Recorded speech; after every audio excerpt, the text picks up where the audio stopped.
always tell people there's no such thing as a self-made man or woman.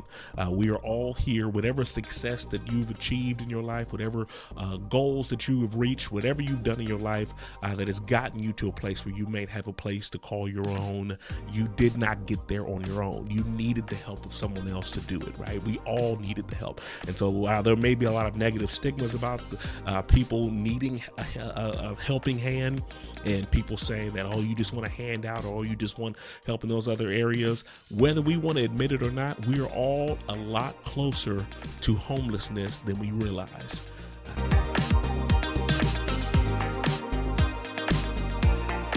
Welcome to the Home Goals Podcast, the ultimate guide for turning your home goals into reality.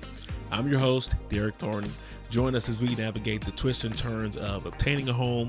We'll be offering expert tips, helping you avoid pitfalls, and championing your journey towards that cherished place to call home. In this week's episode, we're going to be talking about some solutions to homelessness in ways that you and I, can help support the cause to end homelessness across our communities. This is a problem that isn't a new one, but it is definitely a growing issue and a problem, especially with the housing affordability crisis that has taken place over these last few years.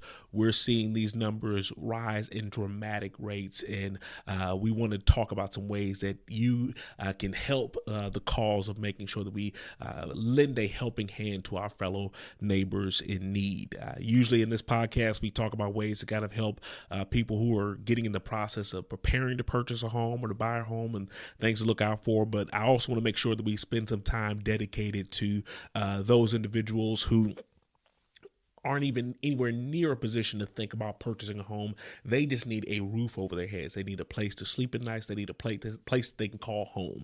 Even if it's renting or if it's a reduced rate, if it's a shelter, whatever it may be, they need a roof over their head. They need food in their bellies.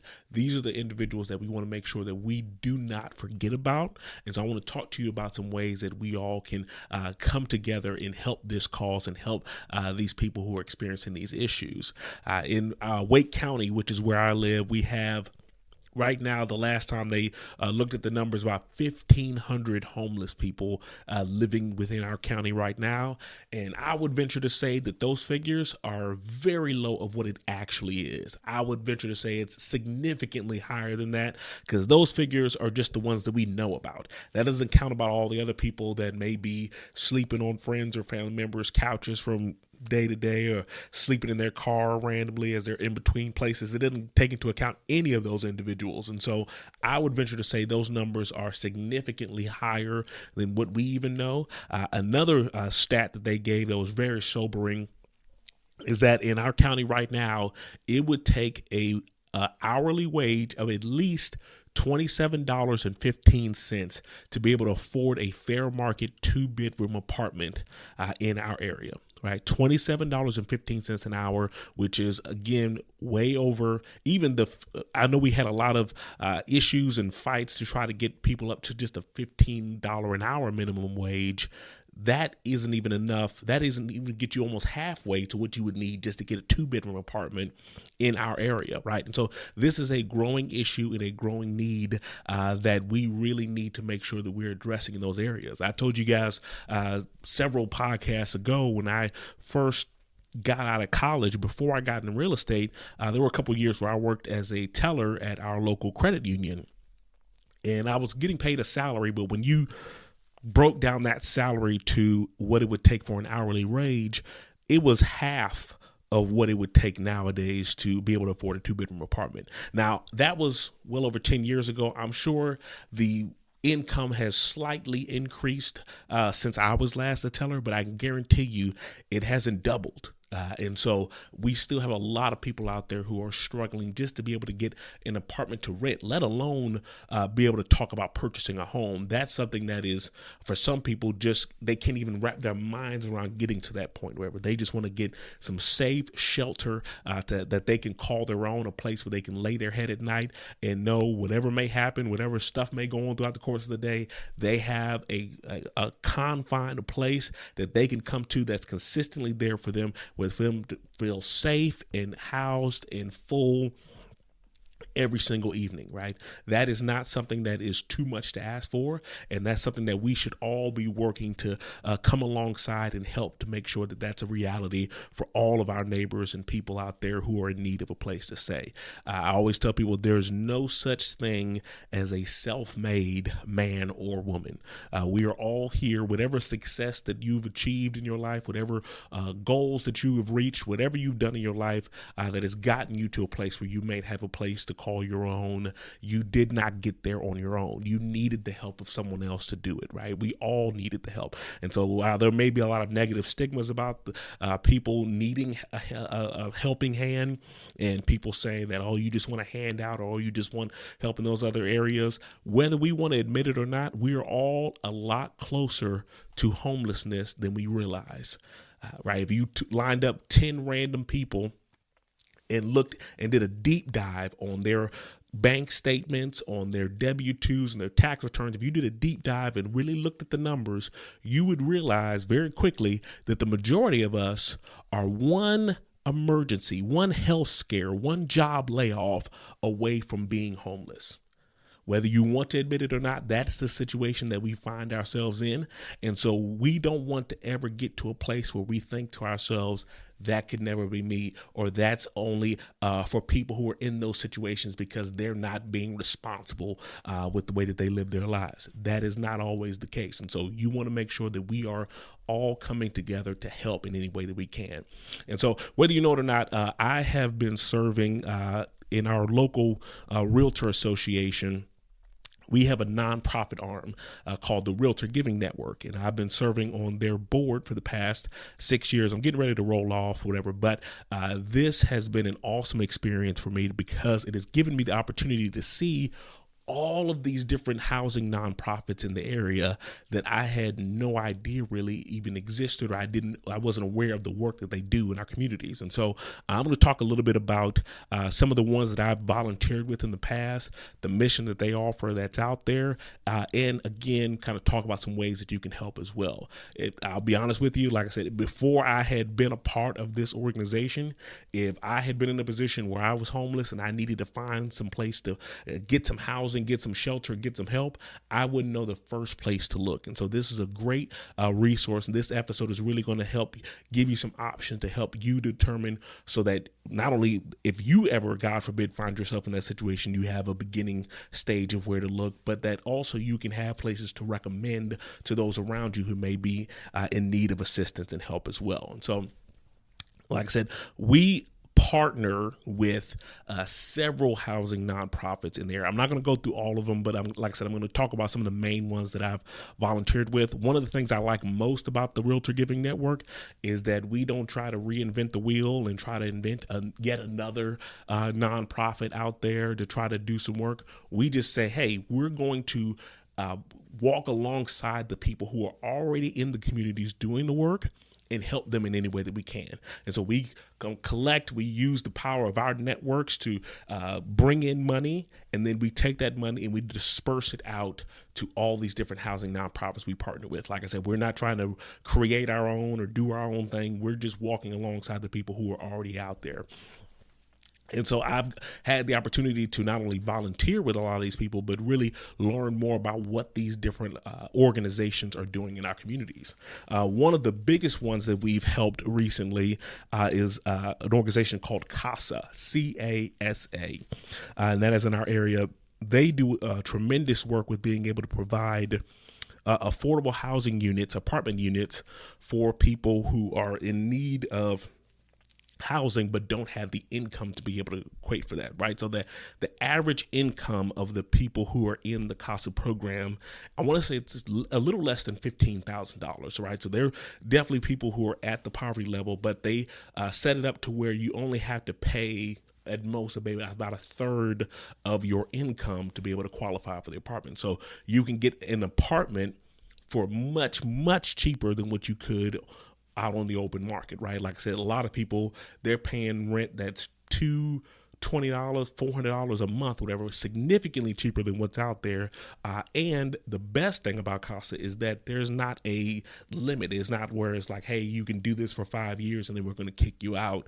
No, you can do it as long as you need to. And so the majority of their residents, almost like 70% or so, are actually people with disabilities, people who are not in a situation where they could go out and get the gainful employment that most people would have an opportunity to be able to get.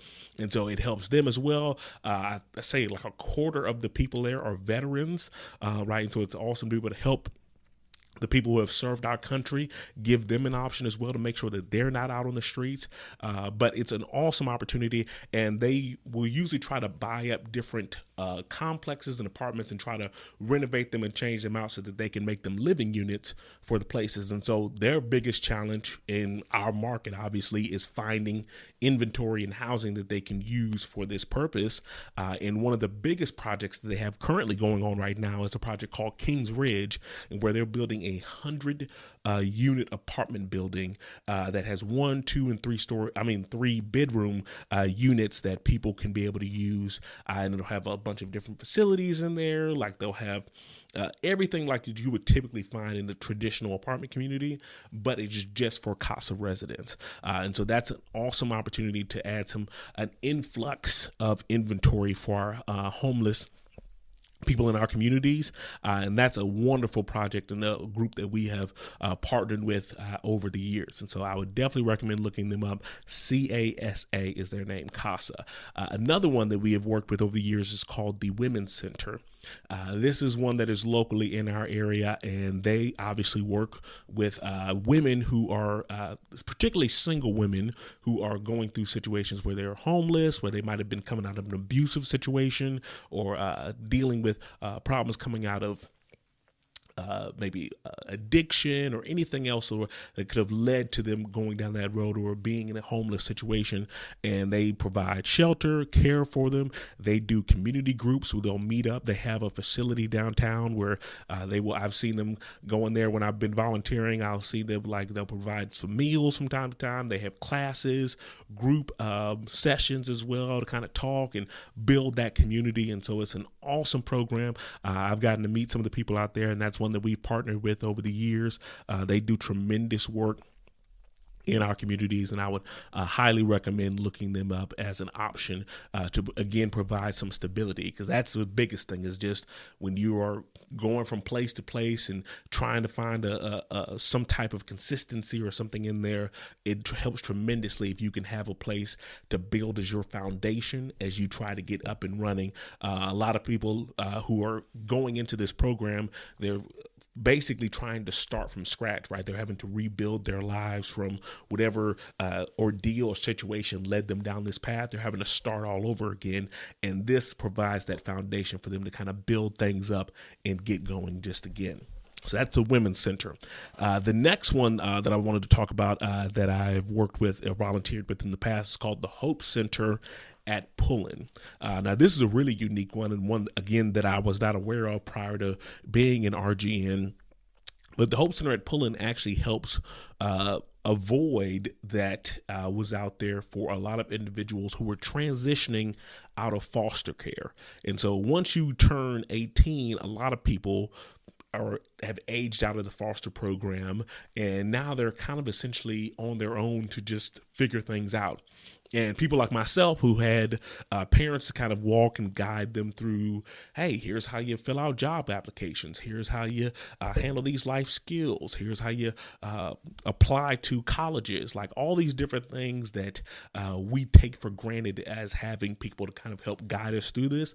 They help those individuals who are in those areas. And so the majority of their focus is on youth who are transitioning out of foster care. So around that 18 to 24-year-old age, where they help give them life skills and help get them going so that they're not just kind of just lost to the system after they age out of that foster care program. It's really helping give them a leg up past that point as well, make sure that they're not just lost in the system, because there was definitely a void there where they really, in that pivotal time where you're coming from high school to the real world, there's just a lot that can change there. There's a lot of things you're learning on the fly, and they help those individuals have an easy transition, or as easy as possible transition into whatever life that they're, or endeavor that they would like to work towards. And so that's the Hope Center at Pullen. That's another one that we partner with. Another one that I want to talk about, this necessarily isn't directly related to homelessness, but it's still a very important issue that often gets left by the wayside, right? It's something that a lot of people don't really think about, but there's another organization called Rebuilding Together. They have one of the triangle, and what they do is they will provide free services for people who are looking to make improvements or renovations to their home, right? So there's a lot of people out there who already own a home, but due to life circumstances and different things that have happened over the years, they have not been able to afford to do the upkeep, right? So we talked about this in past episodes. One of the biggest advantages to owning a home is that you get to build the equity and that you own the land and everything like that. The biggest downside is that, unlike renting, if something breaks down or something goes wrong, you can't just call the landlord to come fix it for you. That's on you as the homeowner to address. And so when all of these different things start to happen or take place with the house, maybe there's some wood rot in the deck, or maybe the crawl space is crumbling, or there's an issue with the foundation, or there's any type of, like, there's mold in certain vents, anything like that's going on. There's all these different problems and issues that can take place over the course of the years. And when you're in the midst of those things, right, when you have to decide between, hey, do I fix this crawl space or do I eat? Right. It's not difficult to say, like, hey, you know which direction you're going. You're going to pick food every single time, right? As you should. That's the most important thing right there, is making sure that you have a full belly, as opposed to taking care of whatever repairs or things may be coming up in the house. And so Rebuilding Together steps in and will help them to address some of these crucial repairs that need to be done to the house, so that they're not in a position where they're essentially having to just give up the house altogether because they can't afford the upkeep, or can't afford to make those major repairs anymore. And so that's an essential service that, again, like I said, often gets forgotten about, right? There's a lot of people out there who may have inherited a home, and it's a great blessing initially, but they quickly realize they may not be able to keep up with all the repairs that it needs, and they don't want to just lose the house altogether, because, again, that's their shelter, that's their biggest asset in many cases. And so this is an organization that comes along and helps make those crucial repairs that need to be done. So that's an awesome one. I've helped with that one before. I think we did like some flooring replacement or something like that one time, but great group of individuals, great group of contractors who really believe in that mission. And that's, again, Rebuilding Together. The one that I worked with is Of the Triangle. Another option that's out there, and my church actually helped with this one as well. And so this is one that I enjoy a lot too, but there's a program or organization called The Carrying Place. And what they do is they will help, again, try to help transition you from homelessness to being a self-sustaining individual as well, and being able to take care and provide on your own. So unlike CASA, where it's kind of where you can stay there for a month or for 30 years, this one is built or designed to kind of help transition you from the point of getting just a roof over your head initially, and ultimately to being able to go out on your own and be able to purchase. So they teach a lot of life skills classes. They have a program that you have to go through where you're kind of learning how to budget. You're learning how to get all the skills that are essential for you to be able to transition into home ownership. And they provide short-term housing in the meantime as well, that you get at a steeply discounted rate, right? So you're essentially being able to have some time to not only save up to be able to branch out on your own, but you're also learning those essential skills that you can use to kind of take on and catapult you to the next level as well. There's a lot of people out there who no one in their family or in their bloodline that they've been directly related to has ever even owned a home, right? We don't realize it, a lot of us in some cases, because we were fortunate enough to grow up in a house, but there are some people out there who their parents or their grandparents or whoever it may be that came before them never had an opportunity to own a home. And so this is their chance to be able to learn those skills and the things that get them to that point that they wouldn't have been able to learn otherwise. And so it's an awesome opportunity. And again, they're always looking for properties that they can use for these programs, because again, the inventory issue affects all of us, and it affects not just people who are looking to purchase or buy, but also these organizations who are looking to house all the homeless individuals. And so if you are looking for a way to use an investment property that you may own, or you know someone who's looking for a way to kind of lend a helping hand with an investment property that they own, that's an awesome organization that you may want to look into helping out. Again, that's the Carrying Place. The last one that I wanted to discuss is one that's kind of a catch-all, and it's a really cool place that I had no idea they existed until I got into RGN. But we got to tour their facilities, and it was amazing. But it's an organization called Oak City Cares. Again, Raleigh is the city of Oaks, and so that's kind of where that name came from. But again, Oak City Cares. And what they're almost essentially a hub for a lot of nonprofit organizations that are out there, right? And so you can come to this place if you just need a hot meal, if you need to take a shower, if you need to do some laundry, if you need to handle any of those essential cares or things from time to time. That's a great way to do it. So you don't necessarily, this isn't always people who are necessarily homeless. It could be people who are having a place to live, but still needing some help with some of those other essential things that happen from time to time. And so they provide the hub. But one of the best things about them that I learned is that they have a call center to where if you call into this number, they will direct you to whatever organization would best suit your needs or whatever you're looking for, right? So they partner with several other nonprofits in the area. And so if someone calls them and needs help, maybe getting on food stamps, or they need help finding shelter for the evening, or they need help figuring out a way to get a job, they will put you in touch with whatever organization in their hub is the best suited to help you with that need. And so it's an awesome organization that makes things really easy, because again, there's so many different organizations and things out there, and you may not be aware or even know of these things. They kind of help you press the easy button on figuring out where to go, what to do, how to fill out all this paperwork and all these different things that are coming at you. They can really help get people up and running to where they need to go. Another thing that they suggested, and I started doing this with my kids as well, they were saying too, you could hand out the cards to different homeless people that you encounter. And so what we did was we started making these bags. This was a suggestion that they gave to us that we did with our kids, but we took like a gallon size Ziploc bag, and we put in it like some water, some snacks and little things like that. And then we also put in a little card that had the number for Oak City Cares, and we slipped that in the bag as well. And so whenever we see someone out on the street, holding up the signs, asking for help or anything like that, we would just have bags sitting in our car that we could just give to them. Our kids loved being able to help out with that as well, but it's just something to be able to give them, to not only put them in touch with Oak City Cares, but also give a little help as well, give some snacks and different things that can help too.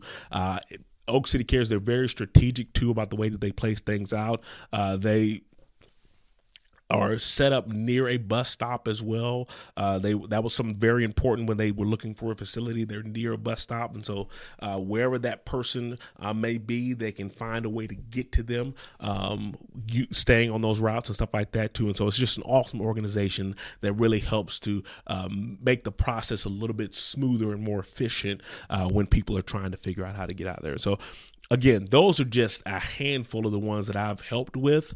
There's several others that we partner with as well. We do a grant program, and it never fails. We'll get 20, 30 applications of different nonprofits in the area, all of them doing incredible work in the area and looking for help. And so if you are trying to figure out a way to help or support, and you're like, I don't know where to start or where to begin, donating to the Realtor Giving Network is a great way to do that. You don't need to be a realtor to be able to donate. It's open to everybody. Like I said, it's just because we're started by realtors, we're just figuring we're taking our collective networks, harnessing that power to make sure that we can do the most good, right? And so you can give to the Realtor Giving Network, and we will send this money out to all those different organizations that are out there in the communities already doing the good.